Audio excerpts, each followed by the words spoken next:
अभी जो आपने भी इन रिसेंट पास्ट कुछ डेवलपमेंट्स देखी, particularly relating to two issues. पहला इशू जो बॉर्डर बटालियन की रिक्रूटमेंट थी या है, दूसरा जो अभी 7-8 दिन पहले जीएडी का सर्कुलर निकला।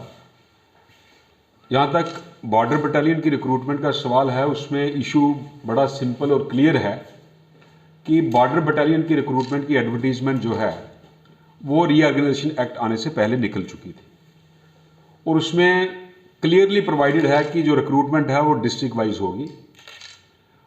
और लड़कों ने अप्लाई किया, बच्चों जो एलिजिबल बच्चे थे उन्होंने अप्लाई किया, फिजिकल उनका टेस्ट कंडक्ट हो गया, जो रिजेक्ट हो गए वो बाहर हो गए, जो क्लियर कर गए वो एलिजिबिलिटी लिस्ट में आ गए for the purpose of conducting of written examination.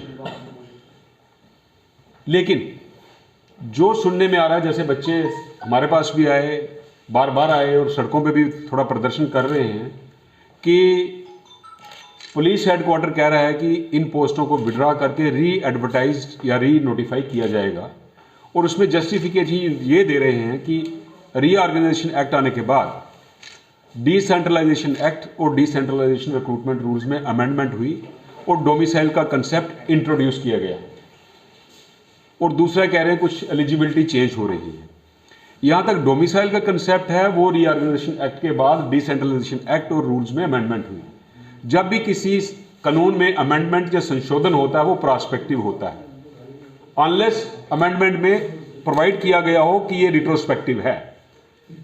चूंकि इन अमेंडमेंट्स में ये नहीं प्रोवाइड किया गया कि ये जो डोमिसाइल का कंसेप्ट है ये रिट्रोस्पेक्टिव है, इसलिए जो एडवर्टीजमेंट रीऑर्गेनाइजेशन एक्ट या डिसेंट्रलाइजेशन एक्ट में अमेंडमेंट करने से पहले एडवर्टीजमेंट इशू हुई है बॉर्डर बटालियन की, ये अमेंडमेंट डोमिसाइल का कंसेप्ट उन वैकेंसीज को नहीं लगता।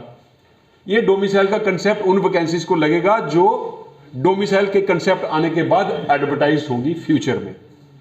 तो ये हम उन बच्चों के साथ खड़े हैं और हम ये भारतीय जनता पार्टी की डिमांड करती है कि ये जो री एडवर्टीजमेंट का प्रपोजल है so far as border battalion recruitment is concerned, इसको शेल्व करना चाहिए और डोमिसाइल का कंसेप्ट फ्यूचर रिक्रूटमेंट में लगाना चाहिए। हम उन बच्चों के साथ खड़े हैं, बच्चे हमारे साथ आते हैं, हम उनको एश्योर करते हैं कि हम ये उनका जो ग्रीवेंसेस हैं उनको रिड्रेस कराएंगे और इसमें कोई कसर भारतीय जनता पार्टी नहीं छोड़ेगी कि जो डोमिसाइल का कंसेप्ट है इसको फ्यूचर एडवर्टीजमेंट में, फ्यूचर सिलेक्शन में लगाया जाए। दूसरा इशू ये भी बड़ा क्लियर है, लाउड है, अक्टूबर 2019 को फिर ये एक बड़ी क्रूशियल डेट है जिस दिन रीऑर्गेनाइजेशन एक्ट इंप्लीमेंट हुआ। उससे पहले जितनी भी गेस्टेड पोस्ट एसएसआरबी को, जेएंडके पब्लिक सर्विस कमीशन को, जितनी नॉन गेस्टेड पोस्ट जेएंडके एसएसआरबी को रेफर हुई थी, एडवर्टाइज हुई थी, या यहाँ पे सिलेक्शन कंप्लीट नहीं हुई, या यहाँ पे सिलेक्शन लिस्ट इशू नहीं हो सकी बिकॉज ऑफ कोर्ट प्रोसीडिंग, यहाँ कहीं स्टे थे, वो सारी विड्रॉ करके री एडवर्टाइज की जाएंगी। इसमें भी लॉ बड़ा क्लियर है। देखिए, मैं आपको क्लियर कर दूं और जम्मू कश्मीर के यूथ को भी क्लियर कर दूं, इवन कि सिलेक्टेड कैंडिडेट्स का कोई राइट नहीं होता अपॉइंटमेंट के लिए। Government can refuse appointment for justified reasons. फर्ज करो 10 टीचर्स की पोस्टें एडवर्टाइज होती हैं या 10 पटवारियों की पोस्टें एडवर्टाइज होती हैं। जब तक सिलेक्शन होती है 3 पटवारी खत्म हो जाती हैं, मर्ज हो जाती हैं, या 2 स्कूल बंद हो जाते हैं। वो कह सकते हैं कि हमें 10 नहीं 7 पटवारी चाहिए, 10 नहीं 8 टीचर चाहिए क्योंकि इतनी पोस्टें बालिश होगी। लेकिन वो रीजन होता है अपॉइंटमेंट नहीं देने का, जस्टिफाइड लीगल रीजन। लेकिन यहां पे रीजनिंग ये दी जा रही है चूंकि ये एडवर्टीजमेंट्स काफी पुरानी हो चुकी हैं। दूसरा, डोमिसाइल का कंसेप्ट आ गया है। तीसरा, वो ये कहते हैं जी रिजर्वेशन रूल जो हैं वो बदल गए हैं।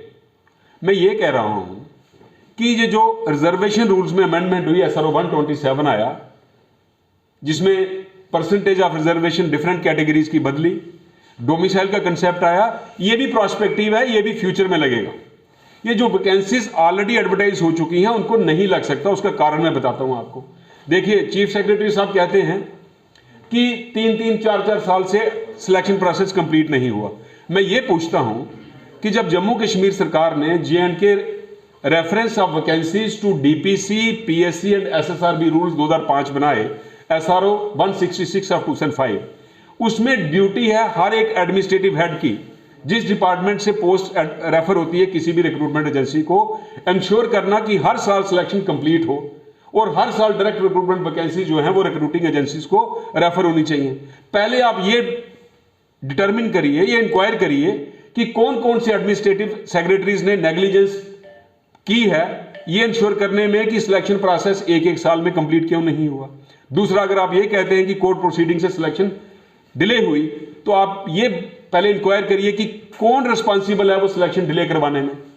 एक बड़ा इंपॉर्टेंट इशू है, जैसे मैं देख रहा था 2017 में पब्लिक सर्विस कमीशन की एक एडवर्टीजमेंट निकली असिस्टेंट प्रोफेसर्स की, उसमें कम से कम कोई 46 या 49 डिसिप्लिन है, जैसे ज्योग्राफी है, फिजिक्स है, केमिस्ट्री है। उसका कारण था कुछ कोर्ट में स्टे हो गई, कुछ में इक्विवेलेंस का झगड़ा पड़ गया। जैसे ज्योग्राफी की या जोलॉजी की असिस्टेंट प्रोफेसर की पोस्ट निकली, उसमें लिखा था post graduate in geography or equivalent qualification.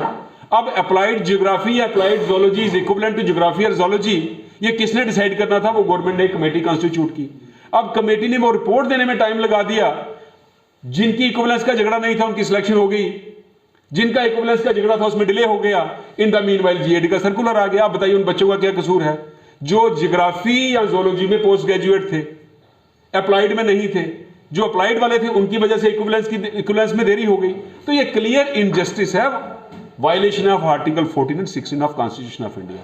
हम उन बच्चों के साथ खड़े हैं और डिमांड करते हैं, जिस आपको अपील करते हैं, इन दोनों डिसीजंस को रिकंसीडर किया जाए, रीलुक किया जाए, और ये जो आप नया डोमिसाइल का कंसेप्ट, नए रिजर्वेशन रूल्स का कंसेप्ट, ये इन फ्यूचर वैकेंसी जो एडवर्टाइज होंगी या क्रिएट होंगी या एक्रू होंगी उनको लगाया जाए। देखिए, एक बात और मैं आपसे क्लियर कर दूं, बेशक ये वैकेंसीज नए रिजर्वेशन रूल्स और डोमिसाइल कंसेप्ट आने से पहले की हैं।